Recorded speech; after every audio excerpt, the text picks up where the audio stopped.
કરીએ સમાચાર મોરબીથી મળી રહ્યા છે, જ્યાં ગેરકાયદેસર બાંધકામ દૂર કરવાનો સિલસિલો આજે પણ યથાવત છે। અહીંયા વિવાદિત ધાર્મિક સ્થળ અંતે તોડી પાડવામાં આવ્યું છે। 2 વર્ષના કાનૂની વિવાદ બાદ ગેરકાયદે બાંધકામ તોડી પડાયું છે। ઐતિહાસિક મણિમંદિર નજીક ગેરકાયદેસર બાંધકામ ઊભું કરવામાં આવ્યું હતું।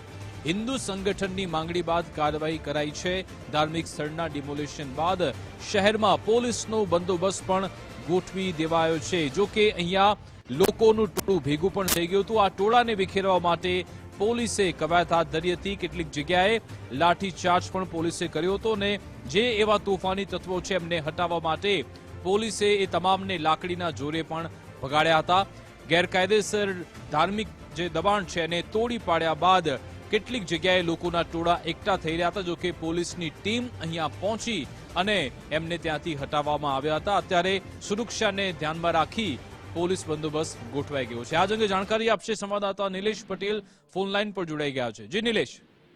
વિકાસ, જે રીતે 2 થી 3 વર્ષથી જે રીતે કહેવાય કે આ જે ગેરકાયદેસર બાંધકામ હતું, ધાર્મિક બાંધકામ, તેને લઈને જે છે એ તૈયારીઓ ચાલી રહી હતી અને કાનૂની લડાઈ એક ચાલી રહી હતી એક રીતે તો, અને એ લડાઈ બાદ આજે તંત્ર દ્વારા એ બાંધકામને તોડી નાખવાનો કાર્યવાહી હાથ ધરવામાં આવી હતી, અને જેના પગલે હાલ મોરબી જિલ્લાના રસ્તા ઉપર સમગ્ર રસ્તા ઉપર પોલીસનો કાફલો અત્યારે ખડકી દેવામાં આવ્યો છે। અનેક જગ્યાએ ધાર્મિક લાગણીને લઈને ઝડપ નાની મોટી થઈ છે અને પોલીસ સ્ટેશન ઉપર પથ્થરમારો પણ કેટલાક તત્વો દ્વારા કરવામાં આવ્યો છે। પોલીસ હાલ બંને રીતે કામ કરી રહી છે, અનેક લોકોને સમજાવવાનો પ્રયાસ પણ કરી રહી છે કે જે થઈ રહ્યું છે કાયદાના નિયમ મુજબ થઈ રહ્યું છે, અને બીજી બાજુ જે લોકો સમજી નથી રહ્યા તેના ઉપર લાકડીનો પ્રયોગ પણ કરી રહી છે। વિકાસ, બિલકુલ આભાર નિલેશ તમામ જાણકારી આપવા બદલ।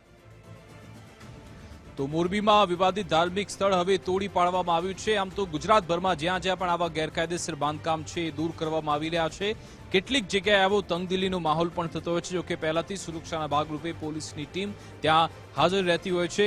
અહીંયા કહેવાય રહ્યું છે કે 2 વર્ષથી એક કાનૂની વિવાદ ચાલી રહ્યો હતો, એ ત્યારબાદ હવે આ ધાર્મિક સ્થળ તોડી પાડવામાં આવ્યું છે। જોકે જેવું ડિમોલિશન થયું કેટલાક લોકો પણ ત્યાં આવી પહોંચ્યા હતા અને તેમણે પોલીસ સાથે ઘર્ષણમાં ઉતરવાની શરૂઆત પણ કરી હતી। જોકે અહીંયા મામલો શાંત પાડવા માટે પોલીસે પછી લાઠીચાર્જનો પણ ઉપયોગ કર્યો છે। પોલીસે એ લોકોને ત્યાંથી હટાવ્યા હતા। આ તમામ ત્યાંના દ્રશ્યો છે કે જ્યારે ડિમોલિશન કરવામાં આવ્યું ત્યારે મોટી સંખ્યામાં લોકો એકઠા થઈ ગયા હતા અને ત્યાં મામલો તંગ કરવાનો પ્રયત્ન પણ થયો હતો। જો કે પોલીસનો પણ વધારાની ફોર્સ છે તે અહીંયા વિસ્તારમાં અત્યારે ગોઠવી દેવામાં આવી છે। અલગ અલગ વિસ્તારમાં અહીંયા તપાસ પણ કરવામાં આવેલી છે। જો પણ કોઈ એવા અસામાજિક તત્વો છે, કોઈ એવા તત્વો છે કે જે આ માહોલને બગાડવા માંગે છે તો ત્યાં પોલીસની ટીમ કાર્યવાહી કરશે।